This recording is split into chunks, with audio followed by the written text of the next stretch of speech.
Winnie the Pooh and Tigger too.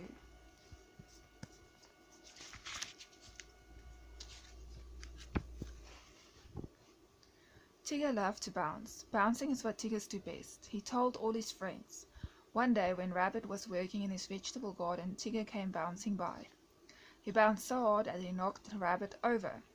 "I'm tired of your bouncing," said Rabbit. "Why can't you stop?" The next day, Rabbit, Pooh, Piglet, and Tigger decided to explore the forest. Tigger bounced as usual. "It's time to unbounce Tigger once and for all," Rabbit told Pooh and Piglet.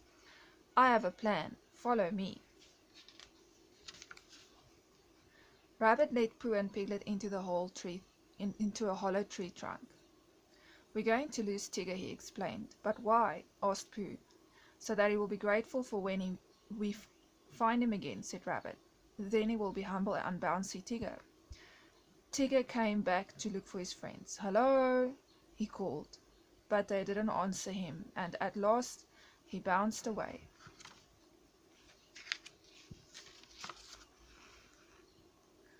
When they were sure Tigger was gone, the three friends started to walk home. "We'll come back for Tigger tomorrow, and he will be unbounced forever," said Rabbit. It was a long way back, and Pooh and Piglet were tired.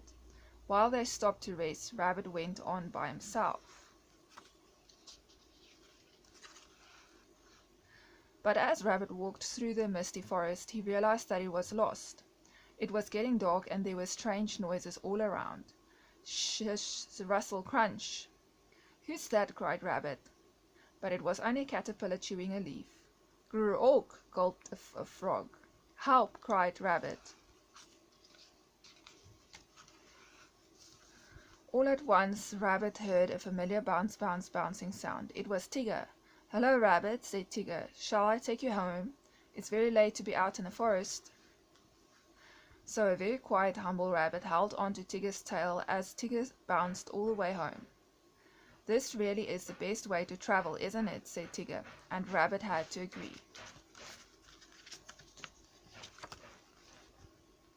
Winter soon came, and a thick blanket of snow covered 100-acre wood. One frosty morning, Tigger bounced through the snow to Roo's house. "Hello, Roo," called Tigger. "Would you like to come and play?" "May I, Mama?" Roo asked Kanga. "All right," said Kanga, "but be back in time for tea." With Roo sitting on his shoulders, Tigger bounced off into the snowy forest. "Can Tiggers climb trees?" Roo asked his friend. "Of course," said Tigger. "We just bounce up them." "That sounds like fun," said Roo. "Let's bounce up a tree together."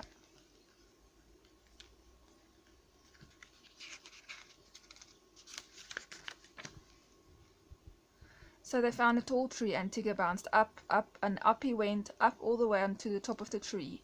"I never knew trees were so high," gulped Tigger, trying not to look down. "Wee, this is fun," said Roo, swinging from Tigger's tail.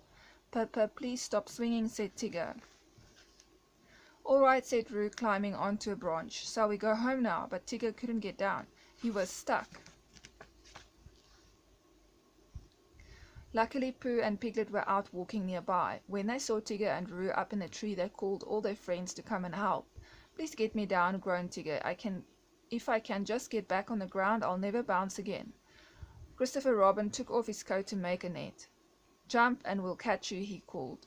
"You first, Roo." "Wee, here I come," cried Roo happily. It was Tigger's turn next. Soon he was safe on the ground again. "I'm so happy I could bounce all the way home," he said. "Remember your promise," said Rabbit. "No more bouncing." "Oh yes," said Tigger sadly. "Isn't it wonderful?" exclaimed Rabbit. "No more bouncing." "But Tigger isn't Tigger without his bounce," said Pooh. "Pooh's right," said Kanga. "I'd rather have old bouncy Tigger back." Rabbit realized that his friends were right. "Oh, all right," he said at last. "Come back and bounce, Tigger." Everyone cheered as soon as they were all bouncing together, having a wonderful time in the snow-covered 100-acre wood.